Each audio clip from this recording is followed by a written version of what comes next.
So we played. I don't know the names in English, but for example, we played something where you're three players and you have 13 cards each, and you have different bits you have to make. So one of the bits are spades, and in that round spades are trumps. One of them is no trumps, where there's no trumps. One of them is about not taking tricks, and so on. So you obviously now you don't have a partner because you're only three people. So you play Right. with yourself against the others, but you get a good understanding of, first of all, trumps, how they work, and taking tricks. So that's one of the games. There's another Would game you bid, where. or would you just take as many or as few tricks as you could? Sorry, no. So you Would have you to. bid? So in this game there's four different types of bits you can make. You have to make all four. You have 4 turns to bid, and you have to make Okay. each of the 4. So you might end up having to bid spades as your last bid, and you have no spades in your hand, right?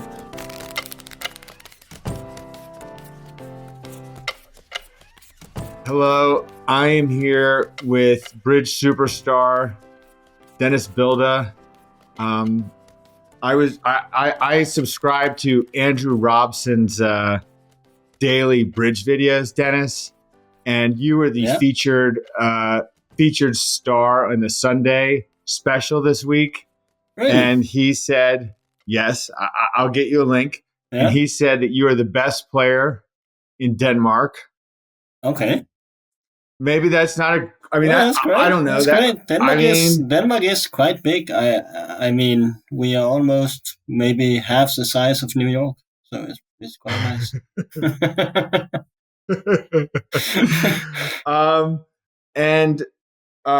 So I reached out to a couple of people about you, and I wanted to get some context to properly introduce you. And the first 3 people that I reached out to, one of them said, "Ask whether he can drink more than his teammates." That was Zia. Christina Madsen said, "How many times have you missed your flight back home from a tournament or lost your phone?" This is a terrible introduction. I thought this would be a good introduction. Yeah. I try to do the good. Anyway, your partner, your primary bridge partner, Augustine Medalla, who, like yourself, is in the conversation for best bridge player in the world. Dennis is probably the best partner ever. Other than being an extremely good bridge player, he behaves the best in the bridge world and is loved inside and outside the table. He also said you're a slow drinker, though, but maybe we'll get better. Okay, so he gave me a good introduction. Unlike the first 2. Well, Zia, to his credit, Zia did say, one of my all-time favorite partners, players, a gentleman, and Dennis is blessed with exceptional talent. Okay. You just forgot to mention that. Well, I thought that Christina had said something about drinking, but she didn't actually. So then I realized that like halfway through this introduction thing, and yeah, and you're probably like, why did I agree to be on the show? John's just gonna make fun of me. No, every time I've played with Zia a lot. Every time I play with Zia, he always says so. So if we play in England, in London, I come there and he says, "Dennis, meet me in the poker club. I'm playing poker, so we can discuss system while he's just playing hands." And I sit there, and then we go have some drinks, and then the game starts the next day, and all he cares about is when it finished, so we can have champagne. So obviously he mentions drinking. I remember kibitzing you and Zia some good number of years ago, playing in like a pair game in the U.S. Yeah, and you guys had this delicate auction, and you're like, somebody asked for key cards, and now it's apparent that you don't have enough key cards. And so, like, I forget who it was, like one of you guys bid 5 spades, and then the other guys bid 5 no to play. And we passed. Just spade. Yeah. I remember. I think this was the first time I ever played with Sia. Really? So it was 10 years ago maybe. We played some pair tournament in the US, and we had this auction when we played 5 no trump. And I remember because I don't remember that hand, but the first 2 tournaments I played with Sia, we played 5 no trump in one of each tournament. And it never it's the most rare contract in Brits, for sure. It never happens. It's never happened to me before. But the first 2 tournaments I played with Sia, we just played 5 no trump. So I listened to high praise from Medalla, by the way. He says what did he say?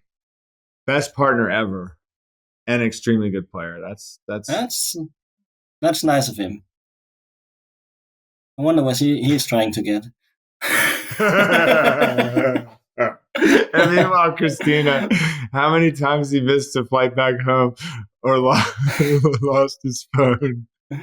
Well, I did miss a couple of flights, I must admit. But once I did very very well to miss my flight. Actually, I was playing in Warsaw in Poland. I was playing with Sia in some tournament down there. Yeah, and it ended on the Thursday, and I had to be back home like quite early on Friday for my cousin's.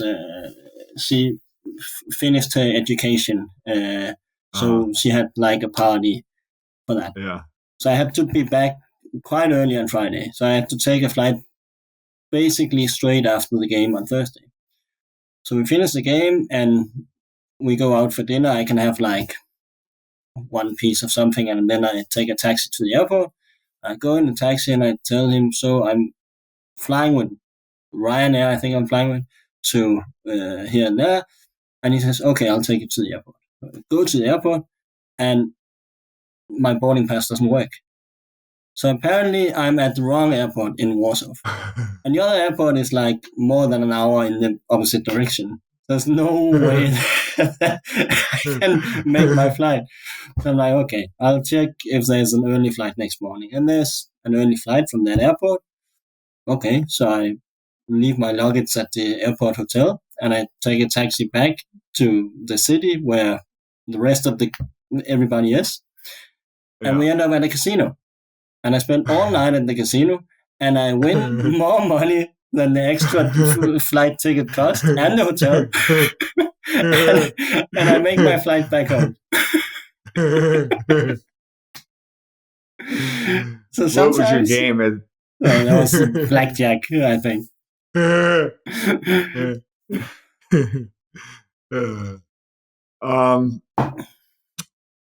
One of the things that I listened to a couple. You were on the Sorry Partner podcast, and you're also on Jacob Kill. Yeah, Kill. Danish guy. Yeah. Two Danish guys speaking in English. You and Jacob Kill. Yeah, that's great, right?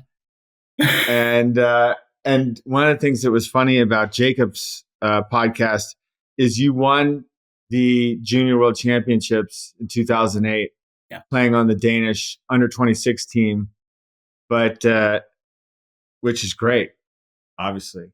But the thing that I found funny about that was that you played in the under-21 trials for Denmark and you didn't qualify. We didn't qualify. But the under-26 team, they qualified. So I sneaked my way into the team. We won. Because I'm sure there's some junior bridge players who are listening to this podcast, who have, been disappointed in their results. And then you go, I mean, that's quite a turnaround. Yeah, it is. But yeah, we were feeling quite confident, as I remember, that we would qualify with the under-21 team because we had a decent team. But as usual, we didn't have any focus on the bridge. We just focused on drinking too much, I guess, and having too much fun all night long. And in the end, in the long tournament, even back then when we were superheroes and we could do anything without sleeping, it wasn't enough. So How much is your like? I remember in Tromso, for example, it just seemed like you were having a good time. Tromso at the European Championships 2015. How much is your like sort of? I mean, maybe this is just totally the wrong form of question to pursue. But like, how much is your drinking? Like you used to, but now you have 2 kids. You got a partner. yeah, I'm getting older also. I Yeah. mean, I think when I was younger, when I was 20, 25, I mean, didn't really seem to affect me. I was just, okay, let's go out, have some beers, have some drinks, have fun, sleep later maybe, and then next day you play. And the thing is it's when you do something that you really love, like playing bridge, for Yeah. example, which I love, Yeah. and being with your friends and doing all these things at the same time, you can do much more than if you just had Mm, to go on a job that you didn't really want to go to or something. But but yeah. but for me, I mean, it was adrenaline. I think I could Yeah. I could do well. Sometimes I couldn't as well, but I used to Yeah. be able to drink quite a lot and then still play quite okay. And now uh, it's a little less. But that's what my Dana said in the introduction, right? I'm yeah. a slow drinker. How many weeks do you play a year? I play I play like probably 10 to 12 weeks, 13 weeks, something like that. So I play all the nationals, and then I Yeah. play like the Rosenblum or the Open European Championships or Open World Championships, um, and a couple of other tournaments, but not that much anymore. So I don't like in the US everybody plays all the regionals and nationals, but we don't do that. We don't really have the equivalent to regionals in Denmark. Yeah. So all I'm playing in Denmark is I'm playing the Danish league, which is like 4 weekends that I'm playing during the year, Mm, and then I mm, play a little bit in London with Sia. I play some of the tournaments in Iceland, for example, or sometimes I mm, played Madeira, or some of the bigger tournaments that are around. mm. So it's You not do okay in Iceland, right? Like you won. What have you won? this You won year. all 3 a year ago. Yeah, a year ago I won all three. Yeah, that was quite amazing. This year I did quite bad compared, I guess. I only won the pairs. And I think we came third in the teams. Mm. So we were up there, but we lost. Yeah. In the last round we lost against the winners. If we'd won that match, we could have won the tournament. Oh wow. Yeah. Did you? Well, I know you're too much of a gentleman to ever say. Were you happy with how you played that match, or? Yeah, yeah, we Yeah. did okay. I think there was, as I remember, there was like a borderline slam that we didn't bid that Yeah. was making, Uh, but right. there was very very cheap save against it. Uh, So if they'd taken the save, we would have gotten even less than we got now for not bidding the slam. Actually, uh, it was. That's difficult to judge. At the other table, they did bid the slam, and our teammates did not save. mm. So that was expensive. But we could have been to slam. Was it favorable? Were the opponents favorable? Yeah, they were. Yeah, Were they in the auction? they were very much in. They bid like one spade and four spades, so they had Mm. a very good chance to save. But it was a So weak what do pair, you so I'm not do? sure. It was some Poles called Kalita Klukowski. They don't know much about the game. Well, I used to have a segment on the show where I had asked the guests if they were better than Kalita. Yeah. Yeah. And most people said yes, or most people said maybe. It started with I was interviewing Jeff Maxtroth, Yeah. and he was, I think maybe Poland had just won the world championship or something. Oh yeah. And he was saying that they play really well, and I said, "Well, are you better than them, or is he better than you?" Is Khalid? He's like, I think I said, is Khalid, is he better than you? Because I'd had Khalid on the pod. No, I don't think I'd had Khalid on the podcast yet. And I think Max was like, well, I'm not saying that. No, he's not saying that. You'll never get him to say that. So then I started asking people if they were better than Kalita. Yeah. Like it became a thing. Yeah. So what do you got? What do you got for that? Not that day. That's difficult. You don't ask that question anymore, do you? No, because his partner Michael admitted to cheating on the internet, so it was it became too. I decided not to ask it anymore. So here we are. Here we are. Well, he's obviously very, very good. So, but I think it's actually a very tough question because it's in bridge. You can't really decide, sometimes you can, but to have the best single player doesn't always work. You need a good partnership, right? Yeah. So at the moment, Kalita with Klukowski is probably in the best partnership in the world. But who's the best player? Who can say that? I don't know. But it doesn't really matter because you need the partnership, right? What about you and August? Yeah. Well, we are a good partnership, but I think, I know we play too little together. We need to play more to have the last bit of sharpness that we sometimes need. We can be great, but sometimes we just have too much of uncertainty because we only play the 3 or 4 tournaments a year. That's all we play. But I'm not saying we are not a good partnership. I'm not trying to, but I'm saying to be able to say that you are the best, or at least one of you. I think we need to play a little bit more. So that's our plan. Start playing some more together. Like live, or what do you mean? Yeah, some more live tournaments maybe, but also just to do a little bit more of practicing when we aren't together. Because he's living in Argentina, I'm living in Denmark, so it's half the way around the world to meet up to play a tournament. Do you guys practice some Q-bids? We have bid like 30 hands, I think.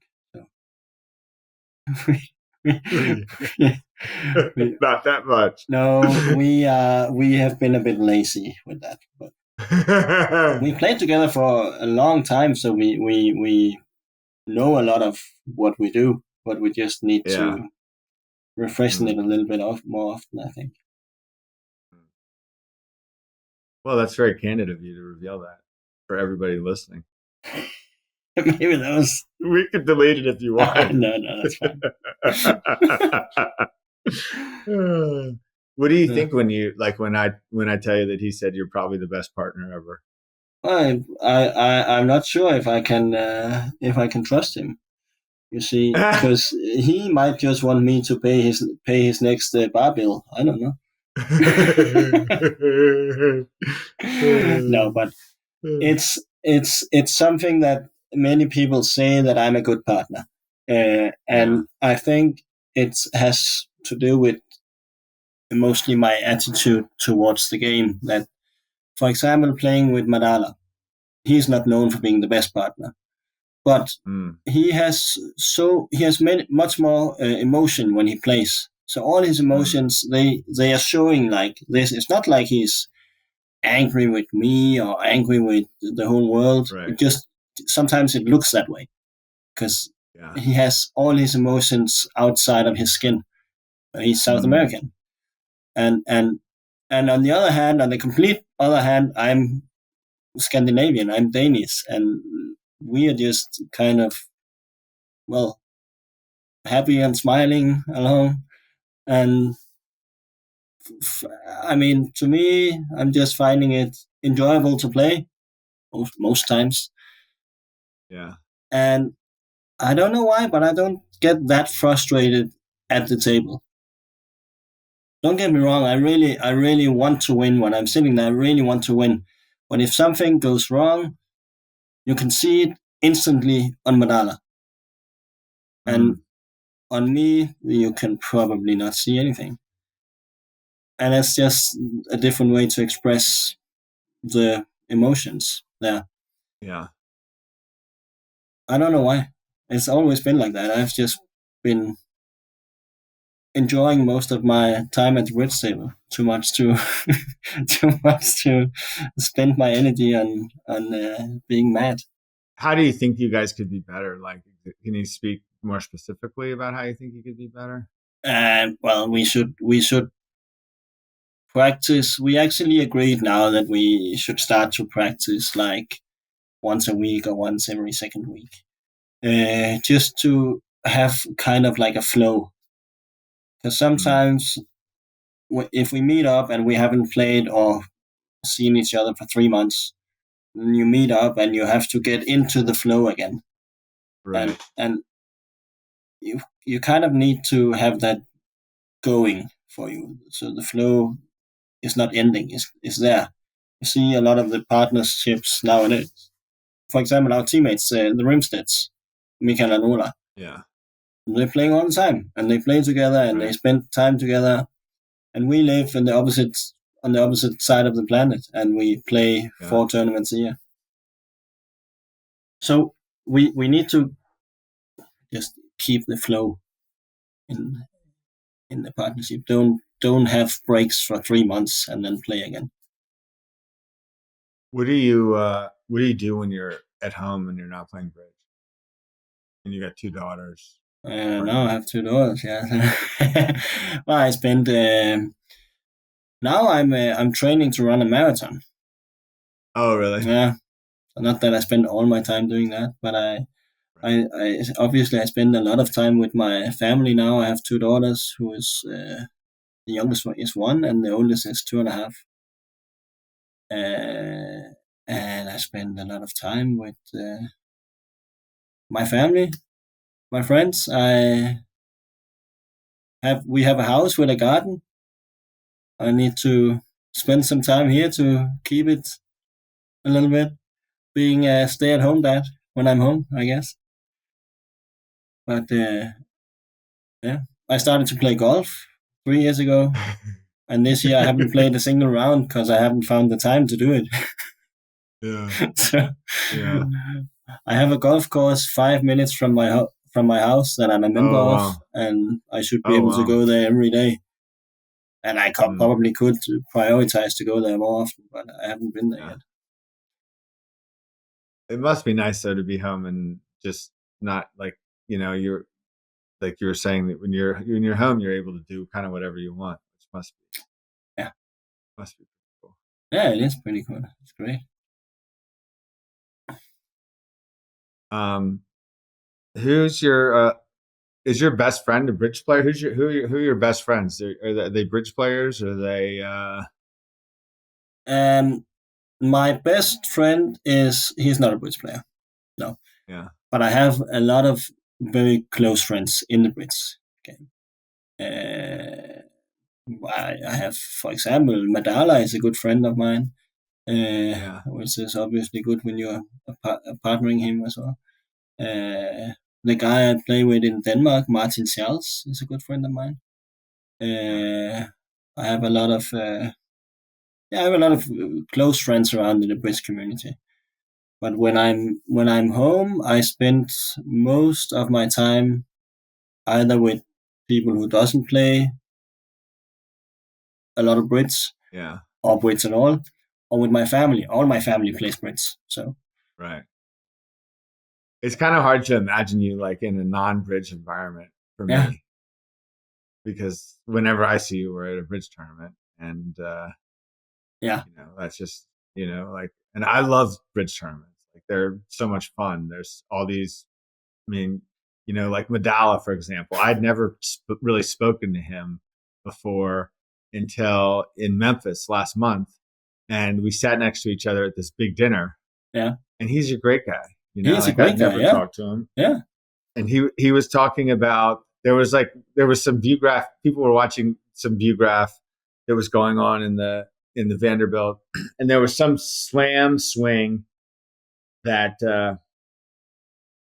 I think there was a director called on some slam hand, and Madala. It was just amazing, like just to hear him talk about it. He's like, it's impossible that it could be a 20. There's no combination of like slam swing that could be 26 cents. I forget what he was saying exactly, but yeah. I just remember thinking, oh my God, this guy knows so much more about me than bridge, because like just listening to how fluent he is in talking about Yeah. this, like I'm like, wait, can we start at the beginning? Like what do I hold? I have ace third of spades, like we're not talking about the hand, but just like it was just like the fluency that he had for and it. he's already talking about the imps total, and you're still getting the hand right. Yeah. No, I mean we weren't. I was using that as sort of trying to make I understand. I understand. a comparison. I think I know what he was talking about also, but yeah, I understand. Oh, do you do? Yeah, I think so. You were at that dinner. That's right, you were at that dinner. Yeah, but I think it was a hand from the Winter Games, the Winter Transnationals or something, where one pair had bid and made a slam of two aces. And in the first trick, the opponents, they cast a random ace, and then they still had the ace of trumps left. Right. So they had one trick, and they had the ace of trumps. So how can that disappear? And then because there was like the guy didn't follow suit to the first trick, maybe he in trumps. I think it was. Maybe in trumps, yeah. Maybe one of the guys revoked. Yeah, he cast the side ace, and then he cast the trump ace, and the guy didn't follow suit. I guess he didn't care anymore. So now the director said, "Okay, I guess you get the trick and you make the slam." So how should you be able to make a slam when they already cast an outside ace and they still have the trump ace? It's just, I mean, you in your logical head, it doesn't make sense, right? And bridge is supposed to be a logical game, but I guess it wasn't here.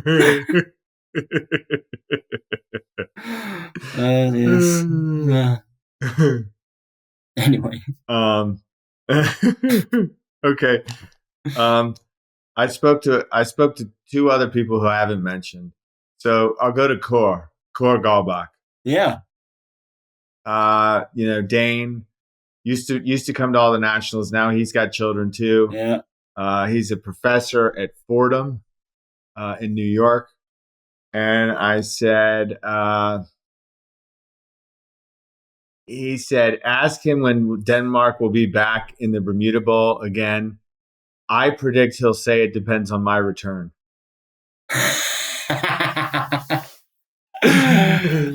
Well, he's almost right. Because Denmark is actually back in the Bermuda Bowl this year. Oh, right. But not because we qualified, but because we're hosting it. Is your dad going to be the team captain? Yes, he is. Of the open team? Yeah. Nice. Yeah.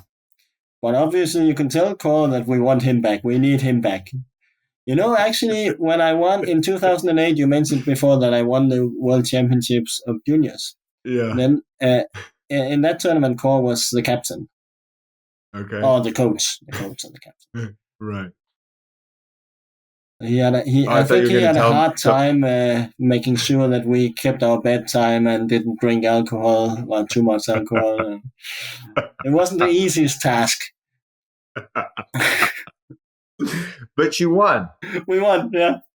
At one point of the tournament, Core had to go to the president of the WBF to make an apologize for our team's behavior, or maybe my behavior. But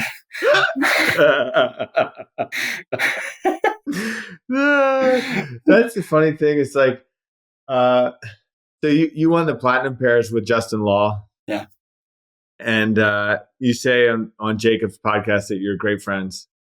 And it's like funny because Justin Law seemed like such I mean, great guy, obviously, but seemed like so, I don't know, like so reckless. And like you're kind of similar, but like just so much more buttoned up than like you got to put together a lot, and you're still here. So I'm still here. Yeah, that's true. Yeah, that's true. I mean, I was good friends with Justin. He was a great guy, but as you said, he was reckless. He was he got the most out of his life, I guess. He really just wanted to do whatever he wanted to do. He didn't really care about what people told him to do. I mean, he had fun the way he wanted to, and he was a great guy and a great player. And I'm very happy that I got to play and win a tournament with him. That was amazing. That's a good memory to have. I still remember that very well. Was it where that was in Kansas City? I think it was in Kansas City, and I was supposed to get there the day before, and I think I flew to Washington or something, and then I missed the connection because my first flight was delayed. And then I had to spend the night in Washington and fly to somewhere else and then to Kansas. And so I got there like 10 minutes before game time. Wow. And we spent 8 minutes just talking and then 2 minutes discussing system. And that's all the system we discussed for the whole 3 days. That was enough. No way. That was enough. Yeah. Are you serious? True. I'm serious. Yeah. You must have added some things like after like a hand was over. You just like, hey, do you want to play? Maybe one or two things, but really, I mean, Justin was such a natural player, which I am a big believer in too. So we just said, okay, let's play natural bridge, and that's mostly what we did. What if it goes okay? Playing natural. Let's say it goes like one heart, and they overcall 2 clubs. Yeah. With no discussion, what would you think 3 spades is by partner? 1 heart, 2 clubs, with no discussion. It would show spades and a weekend. What about 4 diamonds? That would be fit showing. Yeah. Yeah. And you'd be confident making that bid? No. I wouldn't.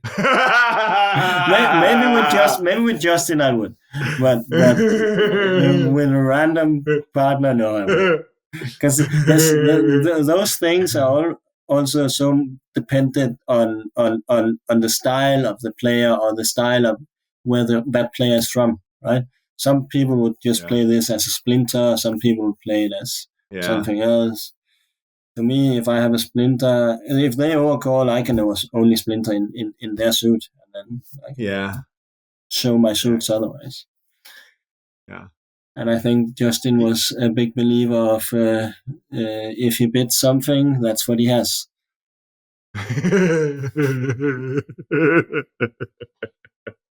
You came and played rubber bridge at the Regency once, didn't you? I did, yeah. It was fun. I was there like 3 days before we had to play in Philadelphia.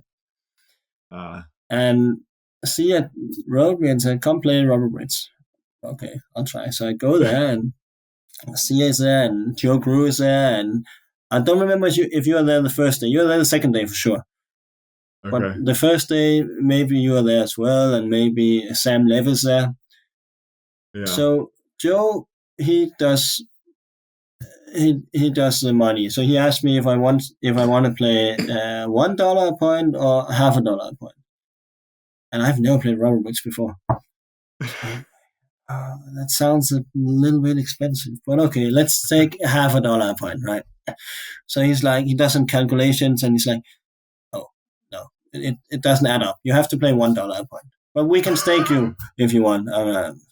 Okay, let's play. So I play $1 a point, right?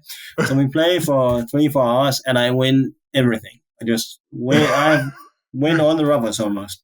So I win $3,500 or something. That's pretty good for the first time. Great. So actually, I'm in New York to visit Core at the point. So that night we go out. Me, Core, Joe, a lot of people. Great dinner, drinks, and I'm like, oh, let me pay this and that and this. I have all this money now. I know it's coming. I know it's coming.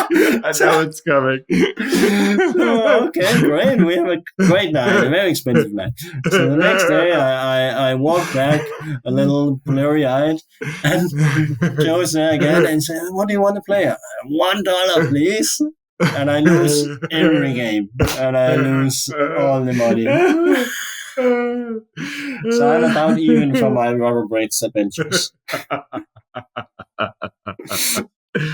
Oh man! I was gonna say, how come you haven't come back? And then now you, the second day, I need to earn some money to come back first.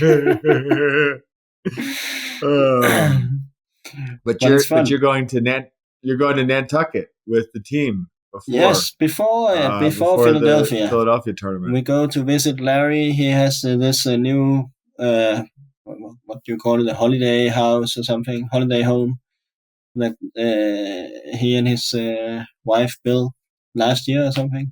Well, they didn't build it, but they had it built. So we go to visit him like 4 or 5 days before. And I'm planning on bringing my girlfriend and our 2 daughters. Oh, cool! Yeah. So are they coming to the tournament too, or just Nantucket? That's the plan. So we plan on going like a week before Nantucket. Then we spend some time somewhere we haven't planned yet. Then we go to Nantucket to visit Larry with the team and the girls as well. And we come to Philadelphia, all of us. So the plan is that they stay for the whole period. Wow. Yeah. What does your wife do? Does she have a job? At the moment, she doesn't. She used to be a school teacher for the younger classes. And now obviously we had our 2 kids, so she had a lot of maternity leave. That just ended. You know, in Denmark, you have like a year off. But it just ended, and now for the next, I don't know, we didn't plan, but at least 6 months or maybe more, she's gonna just be stay-at-home mom, because that way they can come sometimes when I'm going. Because when I'm going away to play these big tournaments, I'm away for sometimes 2 weeks, and it's a long time. So, for this summer it works out, so they can all come. The flight will probably be cool. Will probably be fun with the kids. It's gonna be fun for the rest of the passengers on the flight, right?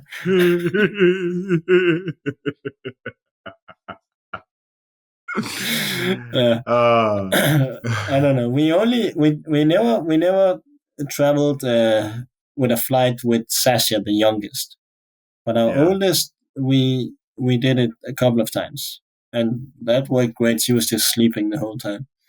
Oh, nice. Yeah. But we never took a long flight like this to the US. This is going to be like a 10-hour flight. Wow.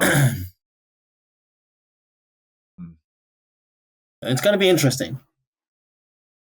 2 little kids and a 10-hour flight. Previously, you talked about playing trick-taking games before bridge. Yeah. Like at home? Yeah. What games did you guys, what was like what games did y'all play? So we played, I don't know the names in English, but for example, we played something where you're 3 players and you have 13 cards each, and you have different bits you have to make. So one of the bits are spades, and that round spades or trumps. One of them is no trumps, where there's no trumps. One of them is about not taking tricks, and so on. So you obviously now you don't have a partner because you're only three people. So you play Right. with yourself against the others, but you get a good understanding of, first of all, trumps, how they work, and taking tricks. So that's one of the games. There's another Would game you where, bid, or would you just take as many or as few tricks as you could? sorry, no. So you Would have you to. bid? So in this game there's four different types of bits you can make. You have to make all four. You have 4 turns to bid, and you have to make Okay. each of the 4. So you might end up having to bid spades as your last bid, and you have no spades in your Right. hand, right? Right. Yeah.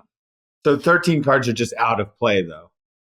No, 13 cards. You can change. So whenever you made a bid, you can change a certain number of cards with the blind cards, and then the next person in line can change whatever he or she wants to change. And the last one usually doesn't get to change anything. And you have to play with 3 people. It only works. It's only a 3-person game. This is a 3-person game, yeah. Okay.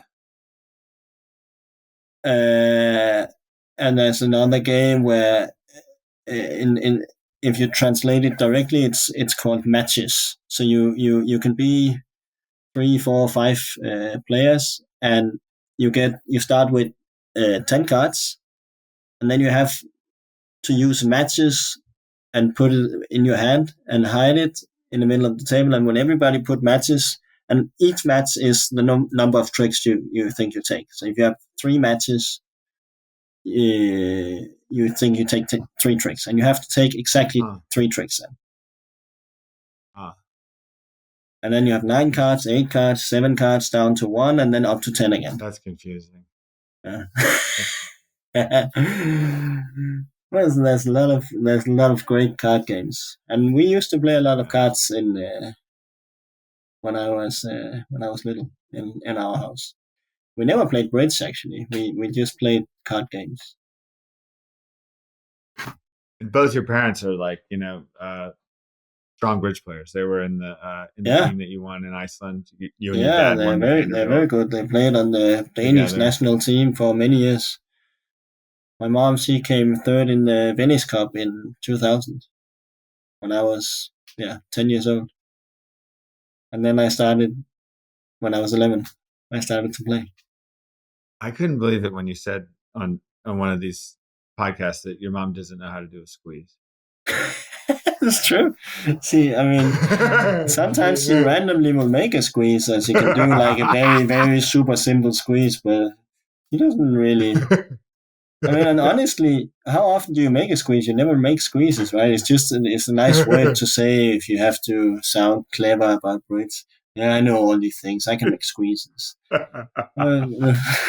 They never come up. So, well, she doesn't really know how to make squeezes. She can take her finesses and pull trumps, and she's quite good in the bidding, and that's enough.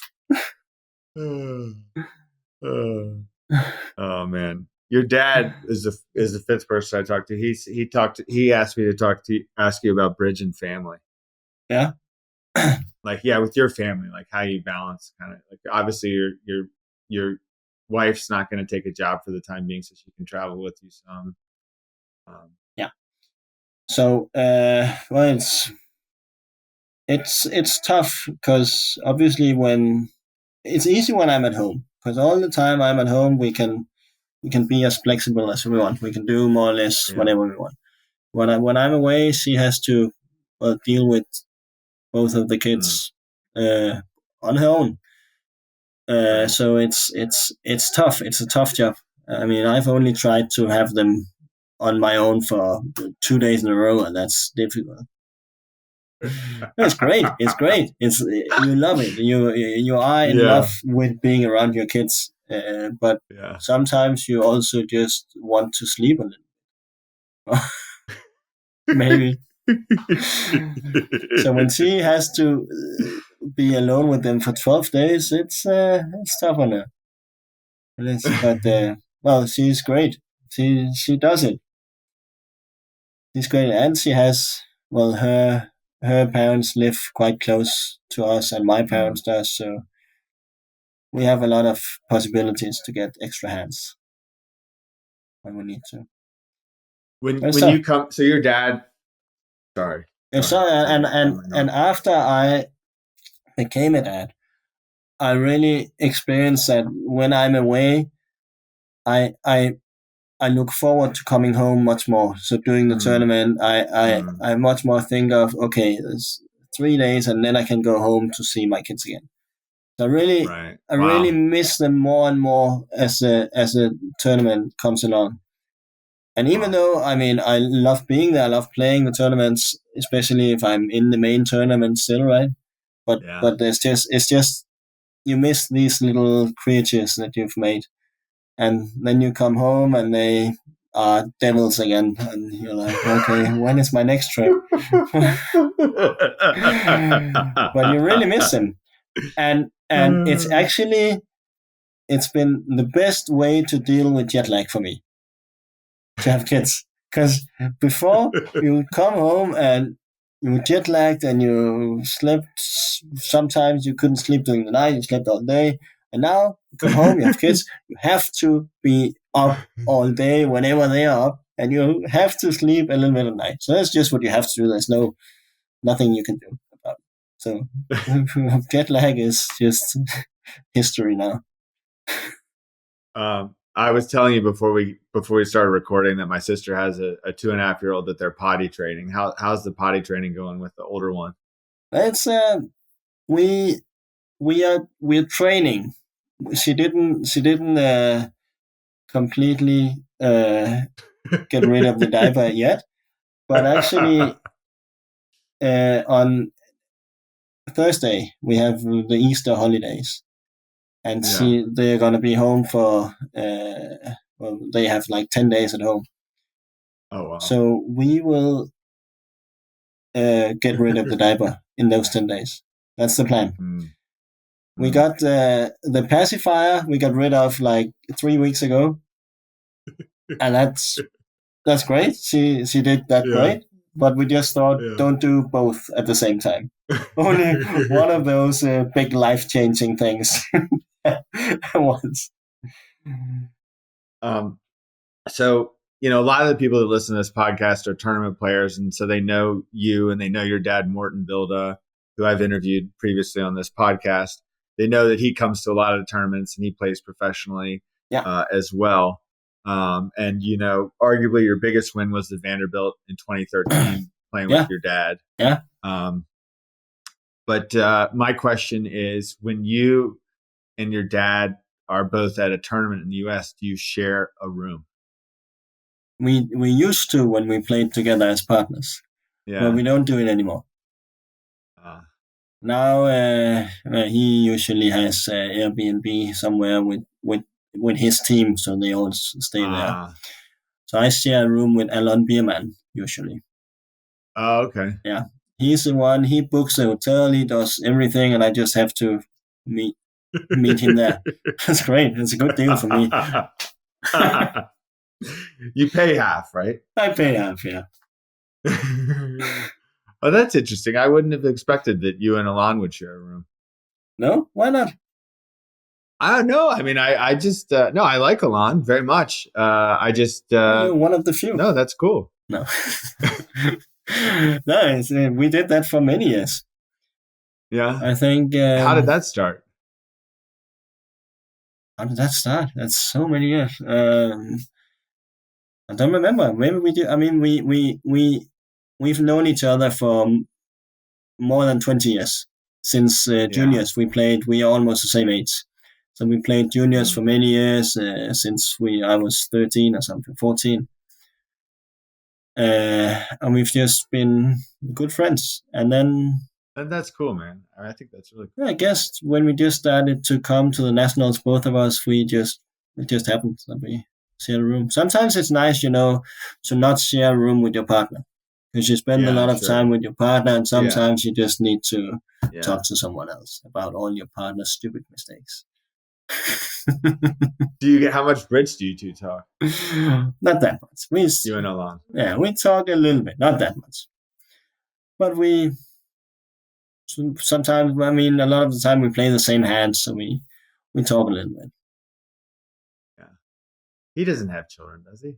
No, he has a little niece now. His sister just got one who is Okay. 6 months, I think, and he really now he wants to have children after getting the uncle title. Now he wants to have some kids, but it's difficult because he travels a lot with Brits. He travels more than I do, and he has a big festival in Israel, in Eilat, the Red Sea Festival, which he spends a lot of time working on. It's in the beginning of November. I was actually there just when Rose, my oldest, was, what was she, 5 months. We went there, me and Pernille, my girlfriend, and Rose. We took her. So we went there, and it's a great place. Weather is nice, everything is amazing, and there's a lot of players.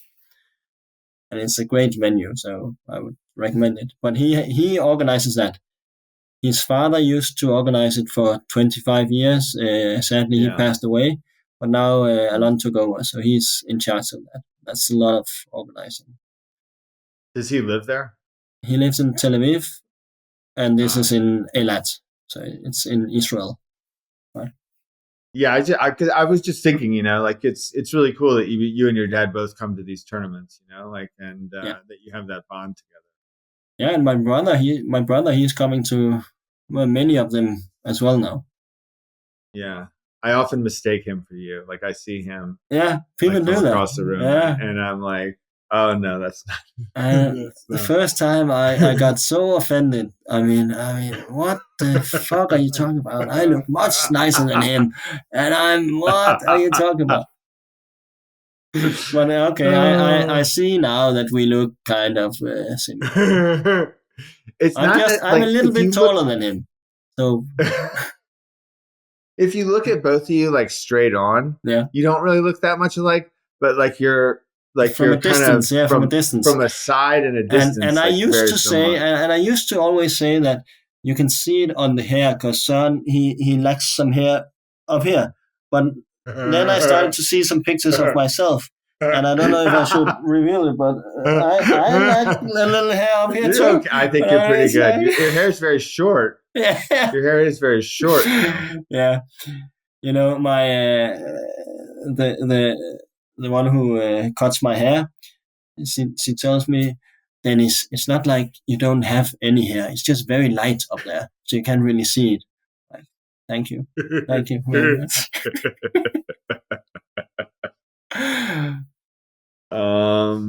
Let's see what else.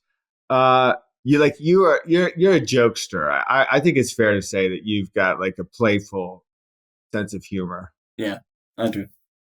Do you ever play like a practical joke on anybody? I don't do that very much, actually. No. When did I do that? I don't even know. No, I just joke around with the girls. And they seem to like it. My girlfriend doesn't always like it, I must admit.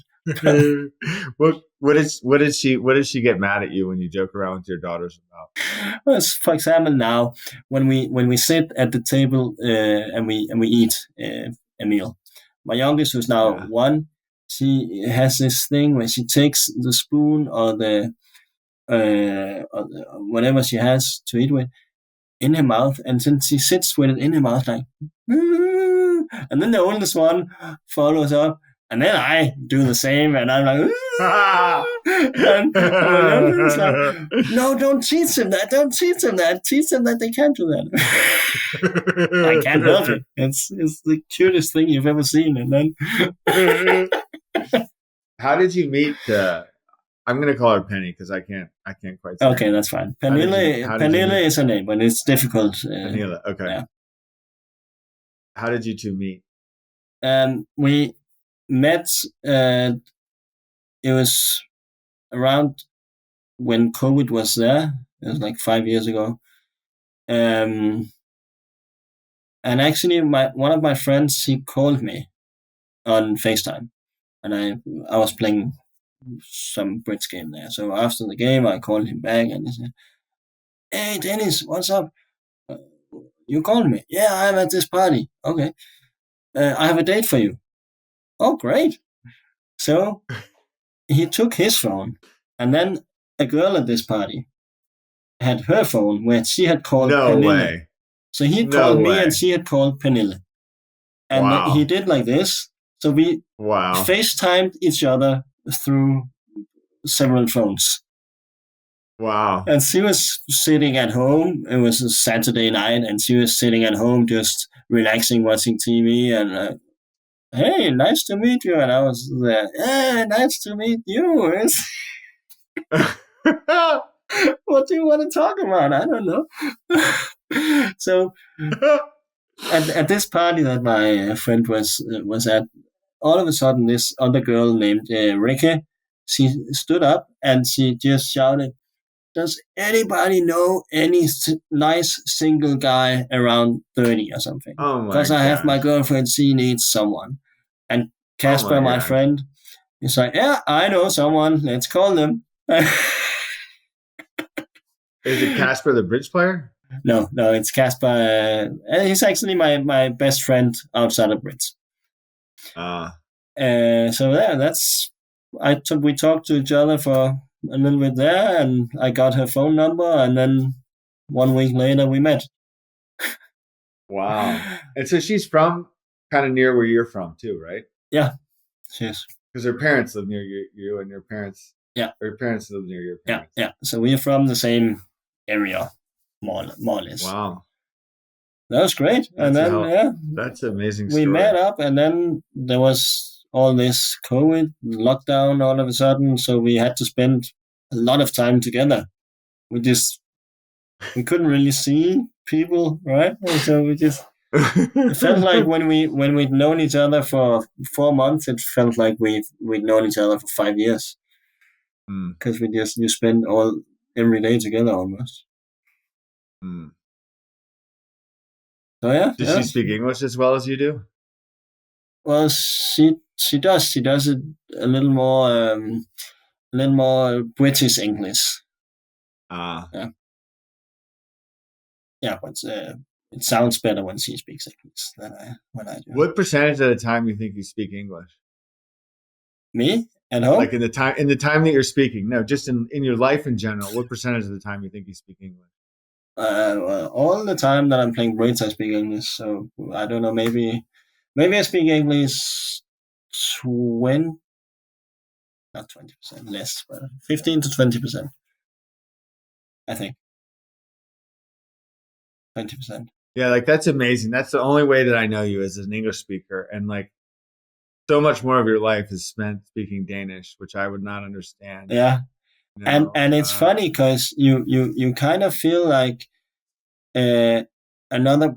So when I'm speaking Danish, obviously I know Danish, the language I know much more, and I know much better than English. I mean, I can communicate, yeah, I can speak to everybody in English, but you don't feel as much at home than you do yeah, with your own natural language, which is Danish now. So in Danish, I know all the expressions, I know all the jokes, I know all this, and I think sometimes I can be funny.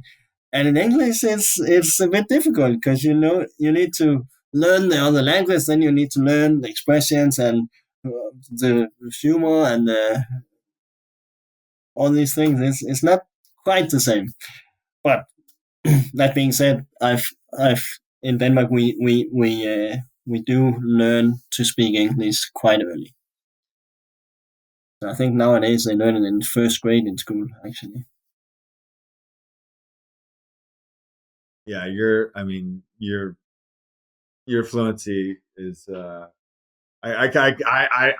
know how to speak a little bit of French from school, Yeah. but just yeah, no, no comparison. I admire that, about so all the foreign players, you know, they just know English. Yeah. Yeah, but Yeah. especially when you live in a country like Denmark, we are 6 million people in Denmark. It's not like that many. So and there's no one else, no other countries that speak Danish. So we have to learn other languages. I mean, we Mm. need to. So obviously everybody's learning English. Some is learning German or French. I learned German in school. Not that I can speak it now. I can understand a little bit, but I've never used it because it's so Mm. easy to just speak English to everybody nowadays. Mm. You were in the well on Bridge Winners and some years ago. I think it was when you won Sportsman. Was it Sportsman of the Year? I'm not sure. Yeah, I think it was. Yeah. So I you won won. I won Sportsman of the Year. the player of the year. I think it was Oh, the you won player Player of of the the year. Year? Yeah. So I had the most master points, right? The player of the year. Oh, okay. Wasn't it then? I think so. Oh, yeah, yeah. 2017. Yeah, you did. Sorry, Yeah. excuse me. Player of the Year. And you were Sportsman of the Year in 2020, but you probably were in the well for 2017. Yeah. And somebody said, "What's your favorite convention?" And I thought this was hilarious. You said penalty double.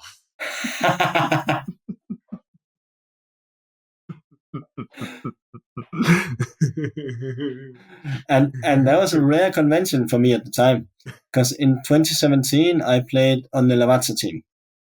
So I played Yeah, with the Italians.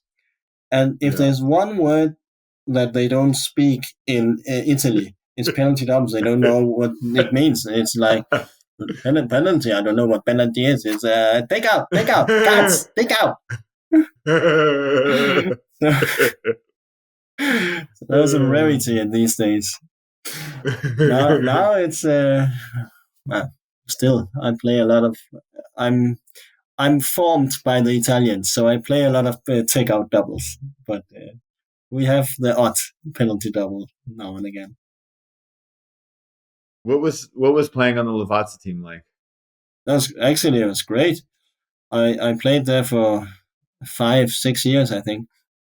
Um, and you get to play with all these big champions. There was Yeah. Bokit, Woing, Madala, and then there was a little bit of change for the rest of the team, but those were the three that were there all the time, and they've all won so many European championships, world championships, titles all over. Right. So they have this uh, charisma, and they have this. Uh, they just know the game all the time. They know all Mm. the situations. They have so much knowledge. So it was great to come in, and obviously at the time I was a good player. I mean, I wouldn't Yeah. be invited to play with them if I wasn't a good player. But Right. I just could learn so much from them. All the bidding technique that they have, the thinking. It was great. I mean, I really enjoyed it. I think they were, or still are. They are all very nice guys. They are all super friendly. The only thing that I never really got around to was learning to speak fluent Italian. And when you have 5 Italians and one Dane at a restaurant, what language are we speaking? We're speaking mostly Italian. Yeah, see, grazie, spaghetti, yeah. And then How's Madala's Italian? he's Does fluent. he speak Italian well? Yeah, he's Oh fluent. yeah. But he's from Argentina, so he speaks Spanish as his mother language. Mm. Uh, it's not the same as Italian, but it's the same kind of language family. So and then he lived in Italy for 4 or 5 years, where he then picked it up quite easy. And he's very good with languages. I'm not that good with languages. So I tried. At the time, I was living in Norway. No, I was living in Denmark at the time where I started to play for the Lavazza team. So I took some private lessons in Denmark. First, I tried For this. Italian? Yeah, first I tried this app Wow. Duolingo, which is fine, but Yeah. it's not really for me. I like to have it in person. So I had this Italian girl living in Denmark who gave me some private lessons, and it was great. And I had those for like 3-4 months, and then I moved to Norway because at the time I had a Norwegian girlfriend, so I moved there. Yeah. And no more lessons for me. So I picked up the basics, but didn't really get to know the language really. And then after a year and a half or something in Norway, I found somewhere where I could get lessons there, right? Yeah. And I didn't find it was so easy to find because with all the Brits I played, I traveled all the time. I couldn't they usually had every Monday you come here for the next 3 months, right? And I would only be there for 3 Mondays. It wouldn't be enough. So I finally I found something that I could attend most of the classes, and I did that. And then after 1.5 months of those classes, we broke up, and I moved back to Denmark. So I learned all the basics of Italian a couple of times, but when I know all the Brits Italian, so when they speak Brits in Italian, I understand and I can speak. Right. Then I speak in English, but yeah, I can understand something, but not a lot, and I'm probably also a bit lazy with languages. Well, I'm impressed that you went to that length, to try to learn. Yeah, well, it's in Italy, most of the people are very proud to be Italian, so they speak Italian, and they don't really. I mean, the only reason that they all speak English now is that they play Brits internationally, so they had to learn English. Otherwise, they would just. So the English isn't great. I mean, Giorgio De Bruyne, he's very good in English, and Madala is very good in English, but Bocchi not so good, and Cementa, who was not the greatest. I mean, we can speak, but they prefer Italian a lot, so it would be natural for them to speak Italian. So obviously, it would be great also for me if I could be in the conversation in Italian. But I never got that far. That was a scary team though, because they didn't have a sponsor on the team, like the Lavazza team. Exactly, yeah. It was like a real pro team. Yeah, it was great. Sometimes we played as though we had a lot of sponsors in our team, but on paper we didn't. But that's the thing, when I explain bridge to my friends that don't play bridge, that the sponsorship concept. I was talking to this friend the other day, and she works in advertising, and I could tell that she thought that sponsoring the team. I mean, for Lavazza, it was the case actually that Lavazza is a coffee brand, and so I mean, did you get to meet Madame Lavazza much? Yeah. She used to travel around to most of the tournaments with the team. So she had this team for almost 50 years, 45 years or something. And in the beginning, she traveled with the team all over, and she played as well. She used to be a decent player, not top player, but a decent player. But when I joined the team, she was only playing 1 or 2 tournaments a year.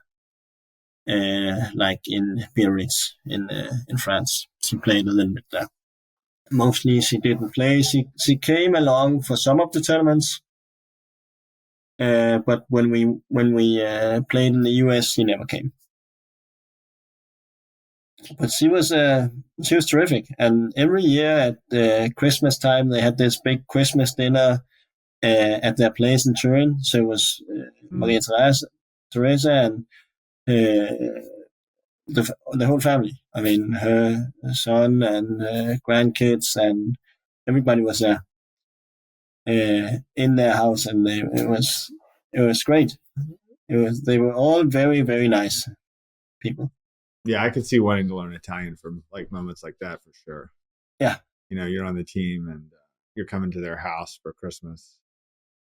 Or obviously probably not Christmas Day, but No, it wasn't Christmas Day, but it was the Christmas dinner they did for the team and the family. Yeah. So it was like being in like part of the Lavazza family, kind of, because we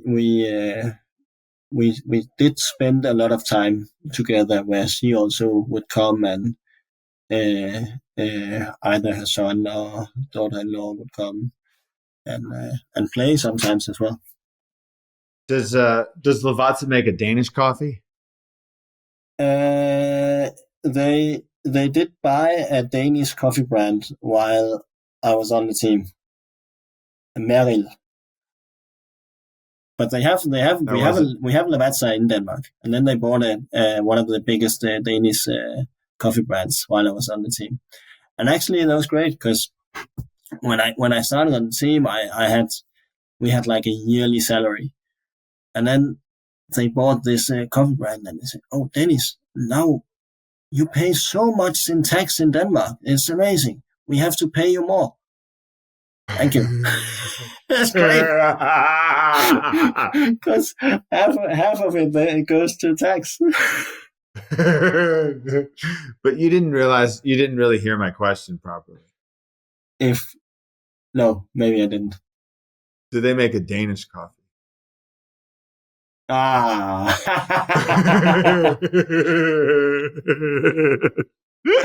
No. And that's the reason I never really fit on that team, right?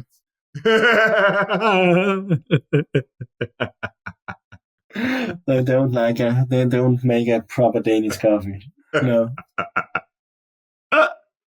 So for those who are wondering what we're laughing about here, so sometimes like at the tournament, particularly like let's say it's a pair game and things are kind of going a little south, you might see the Danes with a what we call a coffee cup that has a beer in it.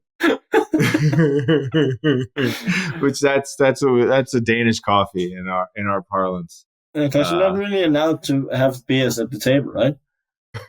So we need to have Danish coffees instead. Some camouflage. I didn't realize that you won a Swiss with Anders Hagen. Yeah. Back in your early days. Yeah, that was one of the first national titles I won. That was I don't remember, maybe 2013 or something, or 12 even. Yeah.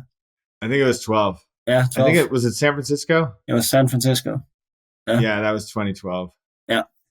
Yeah, I didn't know you guys yet. I hadn't met you. I hadn't met you yet. Yeah, we played on a team with Reese Milner. Yeah, and he played with Lars Blackset from Denmark, and then two Polish guys, Kowalski and Romanski. Yeah, I recognize the names. I'm not. Yeah, exactly they're sure senior players from Poland. Very good players. But that was great. Yeah, so we won.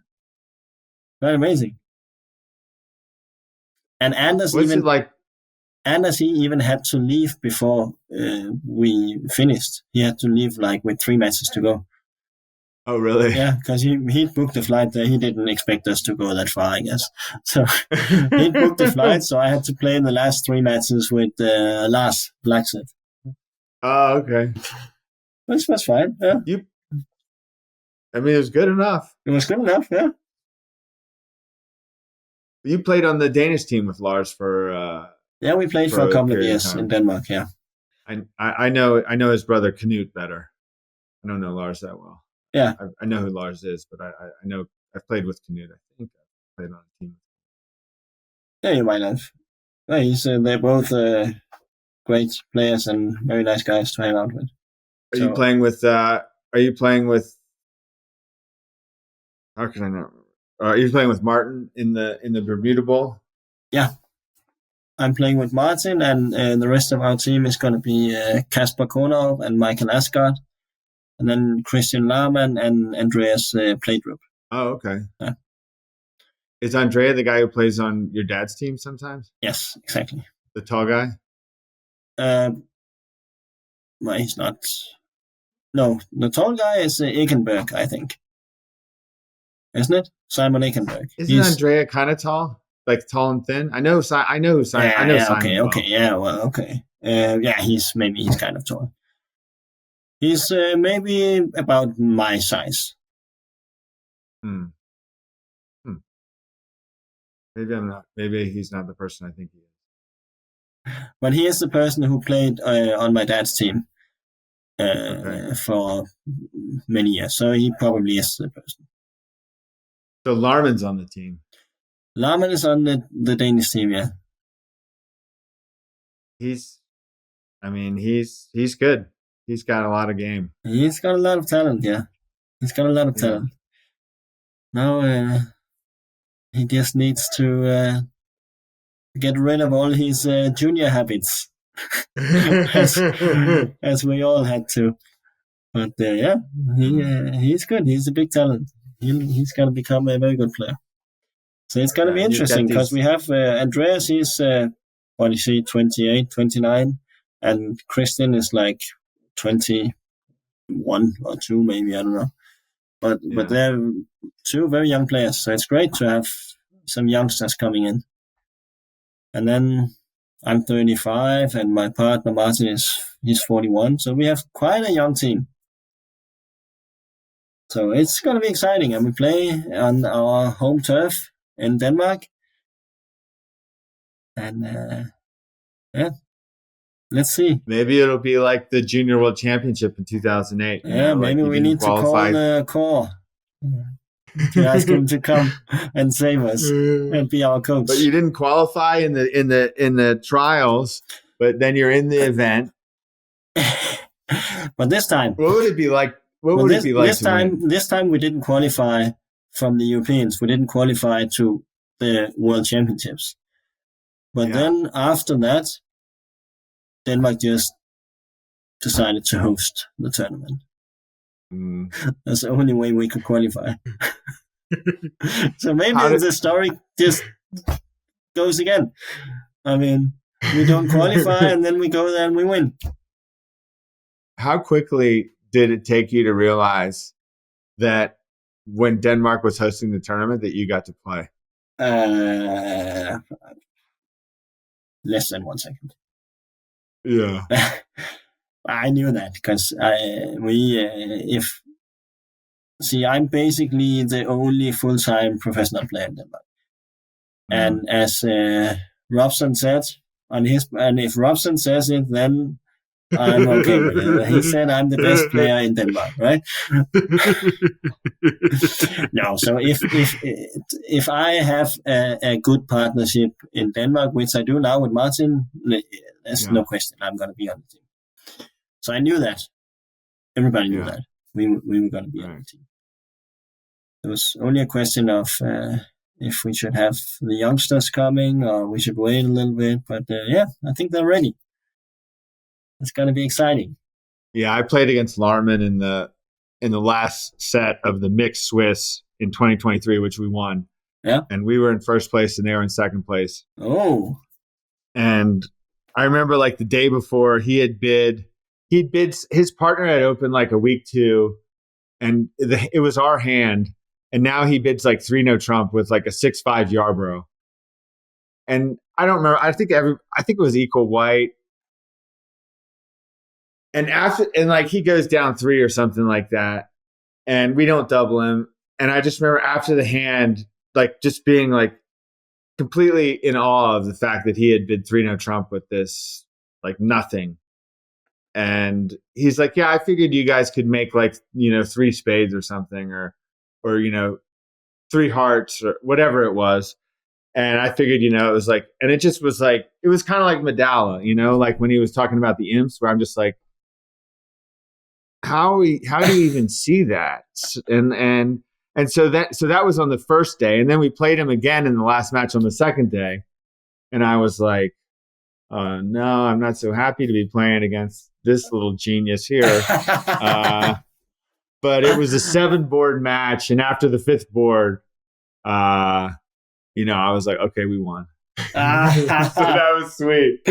Yeah, Christian, he's a very imaginative player. He has a lot of imagination, and he gets a lot of ideas at the table that normal human beings like you and me, we don't always see those. But Christian, that's great.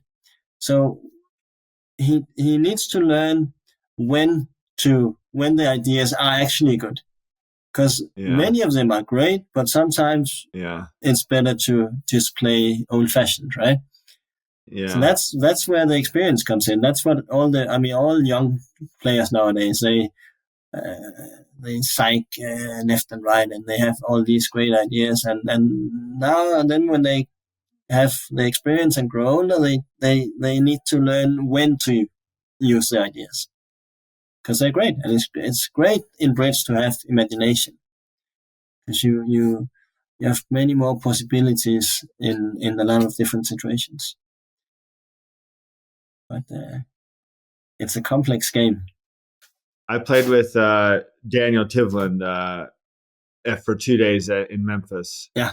And he and his partner Pepe, did really well in the Risinger. Yeah. And I was excited to play with him. We did not play very well together, Daniel, but he's a great kid. That's another pair, another set of young kids. And Daniel is I think 20 or 21, and his partner Pepe is 16, I think. So they're very young. Yeah. And they are actually going to play on my team in the league next year, in the Danish league.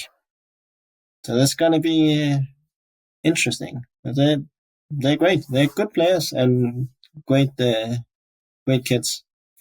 So I'm excited for them. I'm very happy to see, because the last couple of years we have had more and more young Danish players come to play more tournaments, to play the nationals. I think he's been there 2 or 3 times now, Daniel. And they really want to play a lot of Brits, and they want to become better and play all the tournaments, which is great. That's what we need the young people to do. Your dad said something that kind of resonated with me. I got to play with Joe Brew for 3 days in Memphis, who's, American superstar. And he said that when you played with Emil Jespin, that like Emil kind of deferred to you too much, I think was how he put it. Like he gave you too much response. Like he didn't play his best game. No.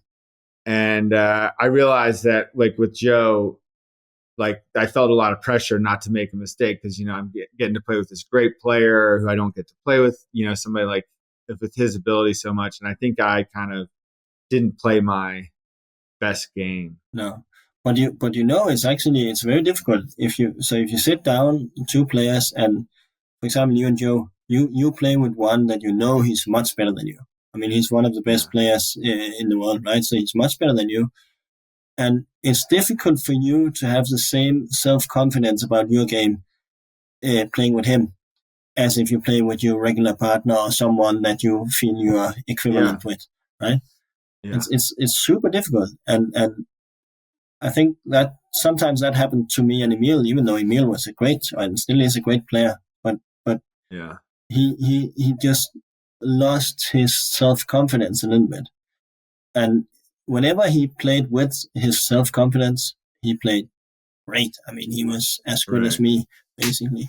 But then sometimes he kind of lost it, and then you don't, if you don't play your own game, if you just play not to make mistakes, you can't play well.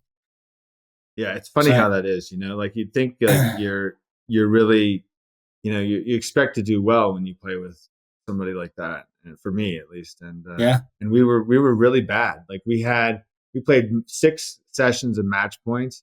I think we had 2 games over 50%.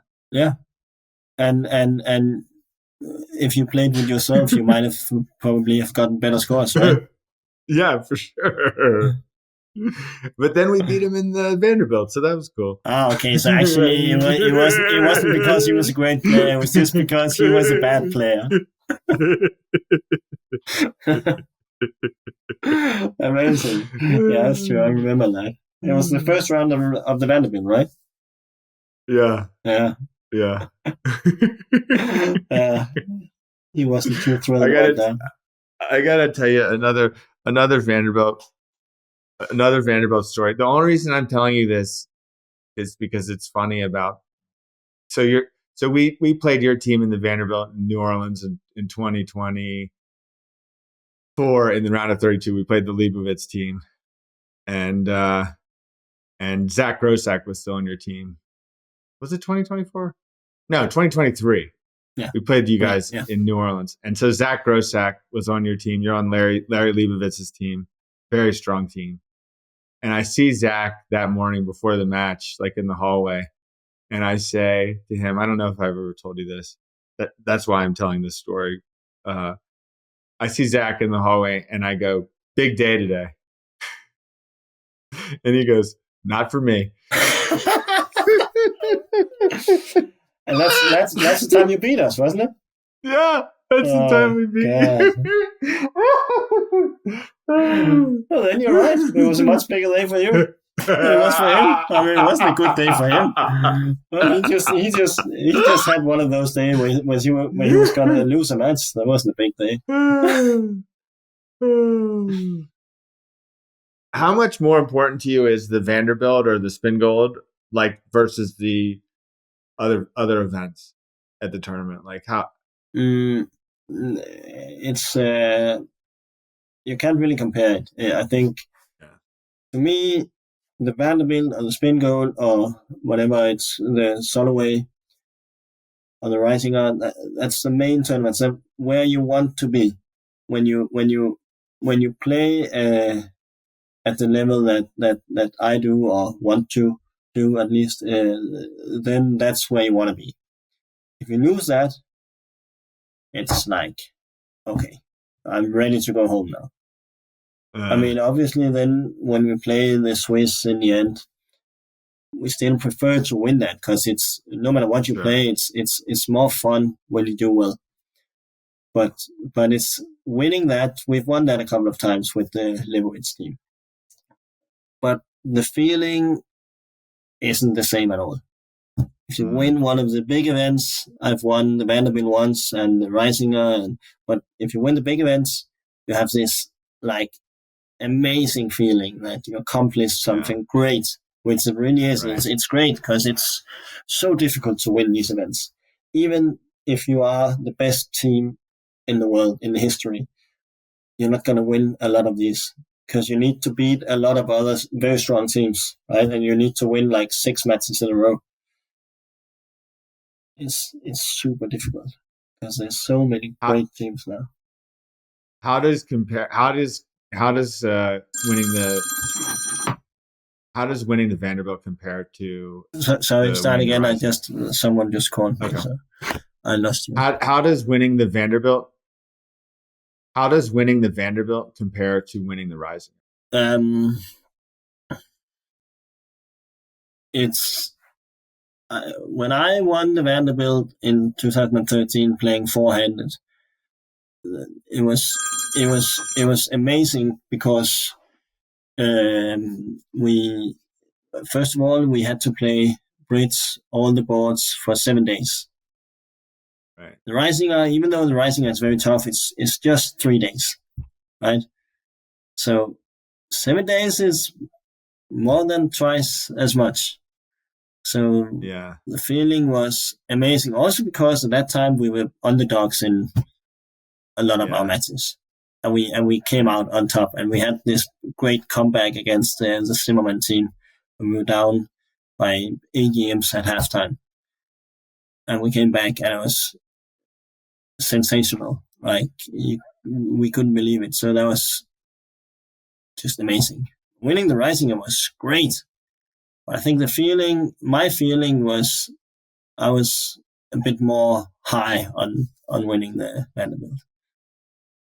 and which, by the way, now is called Vanderbilt Bilde.